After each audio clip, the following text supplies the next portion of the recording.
poverty, climate change, and even death. This is the reality that we must face.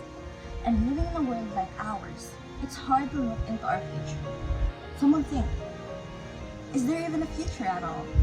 Which is why I invite you to live a holy life for the sake of your future, our future. But before you embark on the journey of holiness, what is being holy in the first place? So according to Pope Paul VI, all the faithful of Christ, of whatever rank or status, are called to the fullness of the Christian life and to the perfection of charity. They must follow in his footsteps and conform themselves to his image, seeking the will of the Father in all things. They must devote themselves with all their being to the glory of God and the service of their neighbor. With that, the question is, do I have to be a follower of Christ to become holy? That is the common misconception towards the idea of being holy. To answer that, no. So according to Pope Francis, to be holy does not require being a bishop, a priest, or religious. We are frequently tempted to think that holiness is only for those who can withdraw from ordinary affairs to spend much time in prayer. This means that God is calling to everyone, whatever their beliefs may be, to be holy. And this is done by living our lives full of love and by bearing witness in everything we do wherever we find ourselves. This means that we are called to holiness in our own way. To each their own. It's your life. But remember that to live that life, we must live with love and compassion for others. We are bound together to unite and do change. Now, in our chaotic time today, how do we become holy? So here are some of my simple ways to start your journey to become holy. Be aware of the current happenings in our world. Educate yourself about the issues that affects the lives of many. A lot of us are privileged to live a life of comfort, not having to think about what to eat, where to sleep, what to wear. So the world tells us that entertainment, pleasure, diversion, and escape make for a good life.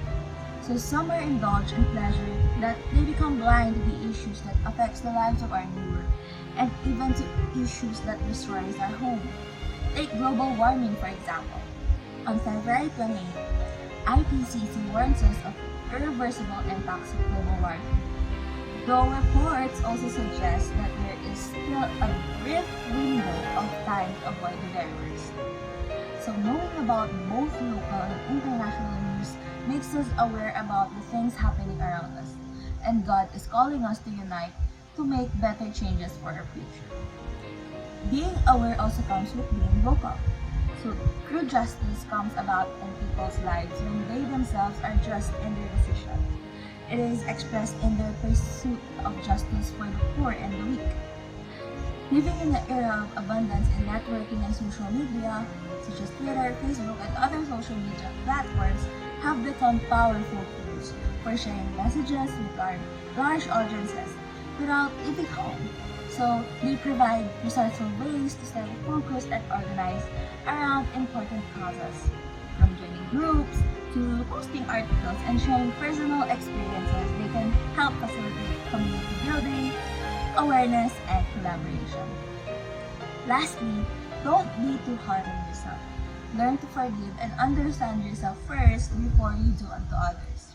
Mercy has two aspects. It involves giving, helping, and serving others, but it also includes forgiveness and understanding. Before you can help others, you must first help yourself. In this toughest of times, I know it's hard to look at things in a positive light. You should always remind yourself that you are doing a good job. God forgives sinners. He loves us no matter the sins we have made, as long as we repent for what we have done. So with that in mind, I want you to reflect on yourselves and forgive yourself for all the bad things that you've done. Help yourself first to help those who are in need. With these simple things, you may start embarking on your journey towards being holy.